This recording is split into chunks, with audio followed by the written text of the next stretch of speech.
Merry Christmas, my Jurassic fauna. This is Jurassic Allosaurus, and today I have a video to react to. This is Jurassic Park novel illustration, The Raptors. That was illustrated by me, Jurassic Allosaurus. And this is exactly 1 year ago. Can you believe it? 1 year ago. Exactly 12 months.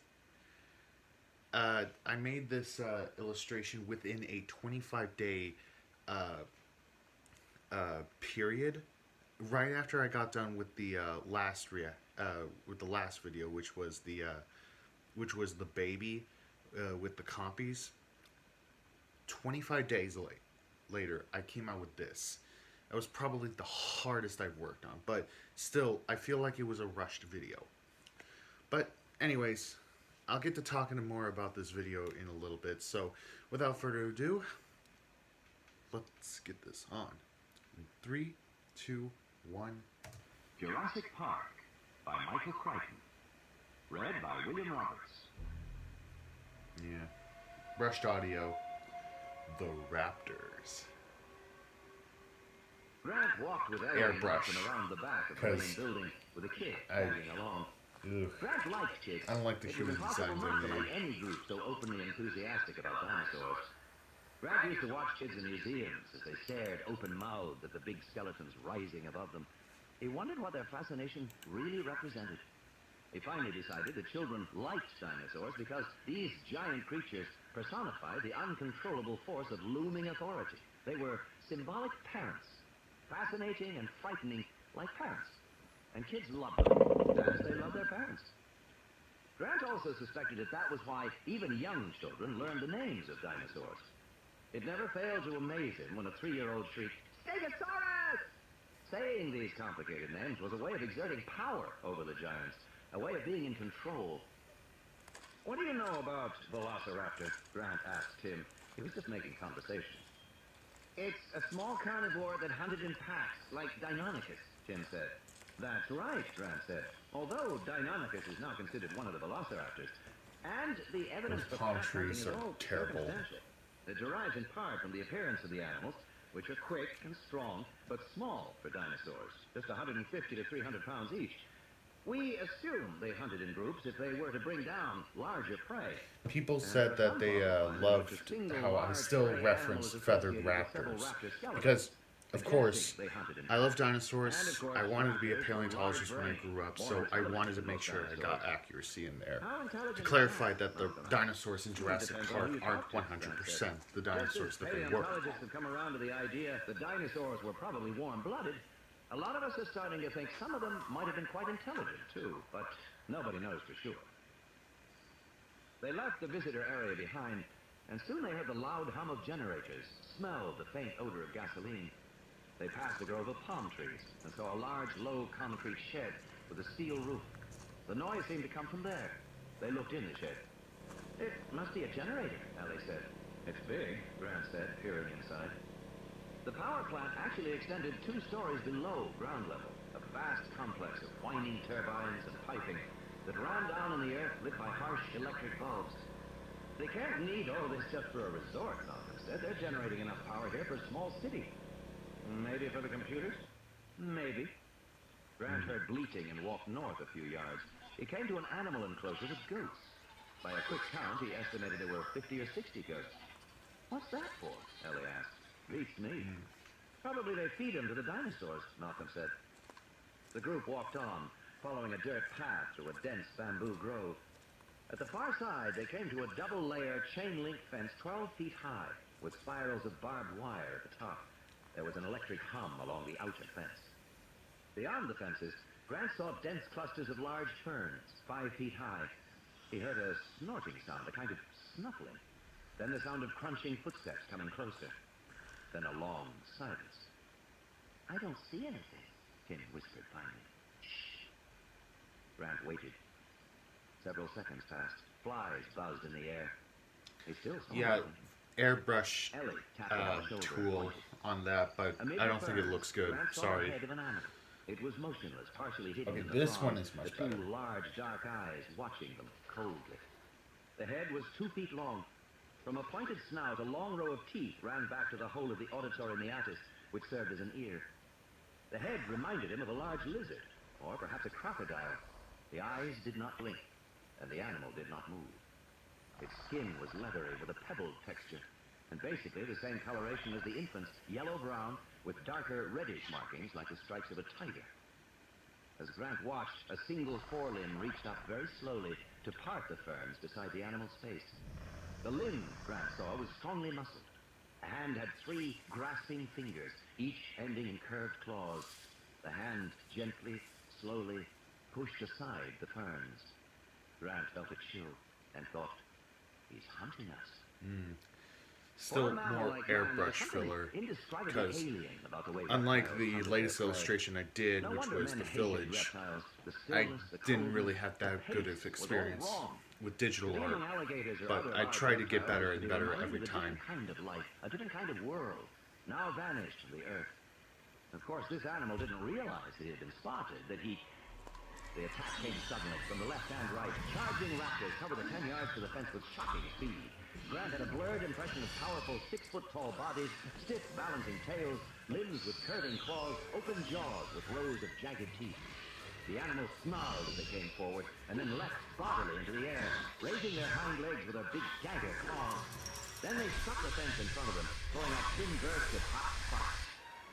The velociraptors fell backward to the ground, hissing. The visitors all moved forward, fascinated. Only then did the third animal attack, leaping up to strike the fence at chest level. Tim screamed in fright as the sparks exploded all around him. The creature snarled, a low reptilian hissing sound, and leapt back among the ferns.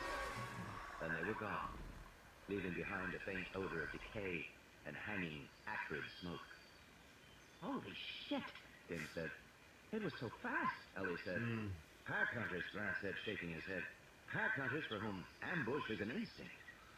Fascinating. I wouldn't call them tremendously intelligent, Malcolm said. On the other side of the fence, they heard snorting in the palm trees. Several heads poked slowly out of the foliage. Grant counted. Still 3, 4, 5... the basic slurposaur silhouettes of the raptors, as you can see right here. The black man in coveralls came running up to them. Are you all right? We're okay, Grant said. The alarms were set off. The man looked at the fence, dented and charred. They attacked you? 3 of them did, yes. The black man nodded. They do that all the time. Hit the fence, take a shock. They never seem to mind. Not too smart, are they? Malcolm said. The black man paused. He squinted at Malcolm in the afternoon light. Be glad for that fence, senor, he said, and turned away. From beginning to end, the entire attack could not have taken more than 6 seconds. Grant was still trying to organize his impressions. The speed was astonishing. The animals were so fast he had hardly seen them move.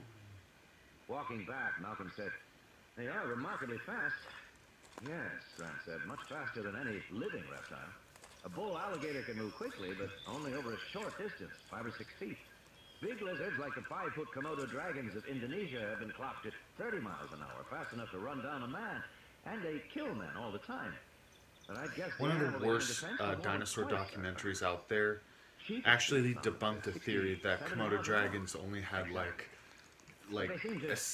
very corrosive bacteria, and or monitor lizards in general actually had venom glands. Small mammals. Which was Monsters Resurrected, which talked about megalania, or whatever its rename is nowadays, but it talked about how they actually probably had venom glands instead of corrosive bacteria. So, these velociraptors look like reptiles with the skin and general appearance of reptiles, but they move like birds, with the speed and predatory intelligence of birds. Is that about it? Malcolm said. Yes, Grant said. I'd say they display a mixture of traits. Does that surprise you? Not really, Grant said. It's actually rather close to what paleontologists believed a long time ago. When the first giant bones were found in the 1820s and 1830s, scientists felt obliged to explain the bones as belonging to some oversized variant of a modern species. This was because it was believed that no species could ever become extinct, since God would not allow one of his creations to die. Yeah. Eventually, it became clear that this conception of God was mistaken, Yeah. and the bones belonged to extinct animals. But what kind of animals? But hey, we all In eventually 1842, Richard Owen, learn the leading British anatomist and of the we day, called them evolve, Dinosauria, meaning terrible basically. lizards. Owen recognized that dinosaurs seemed to combine traits of lizards, crocodiles, and birds. In particular, dinosaur hips were bird-like, not lizard-like. And unlike lizards, many dinosaurs seemed to stand upright. Owen imagined dinosaurs to be quick-moving, active creatures, and his view was accepted for the next 40 years. But when truly gigantic finds were unearthed, animals that had weighed 100 tons in life, scientists began to envision the dinosaurs as stupid, slow-moving giants destined for extinction.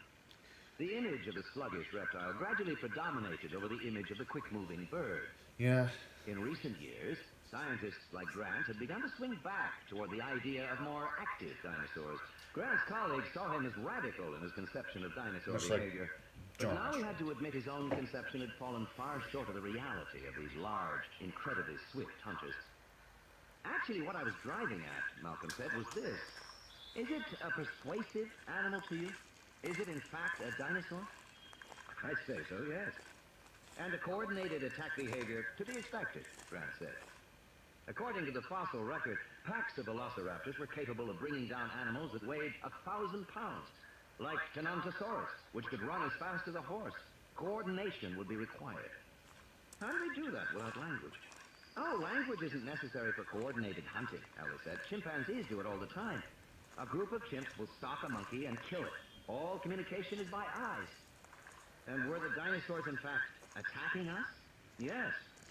They would kill us and eat us if they could, Malcolm said. I think so.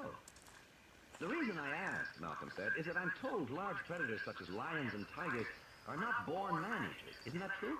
These animals must learn somewhere along the way that human beings are easy to kill. Only afterward do they become man-killers. Yes, I believe that's true, Grant said.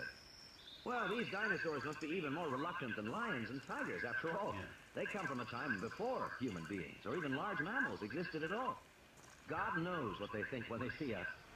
So I wonder. Yeah, it would be weird. Somewhere It would along be the kind of line, interesting to humans think what are dinosaurs easy to kill. would think of humans. The group fell silent as they walked. In any case, Malcolm said, I should be extremely interested to see the control room now.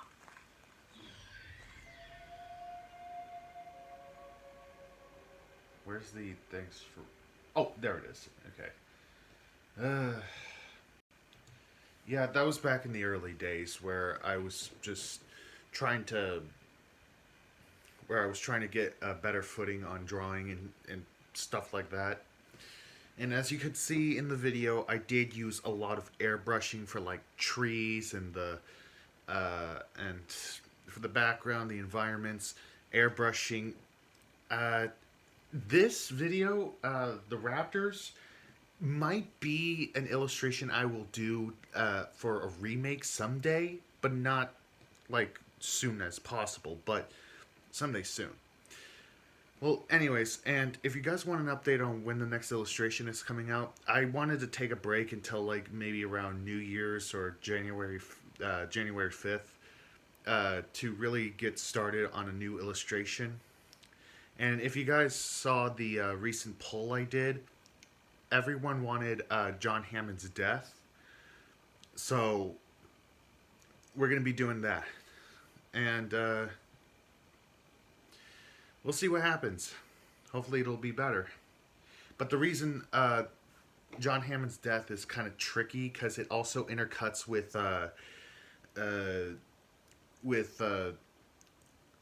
Grant, Sattler, Gennaro, and Muldoon going out to the raptor's nest, which probably takes up 1 or 2 pages.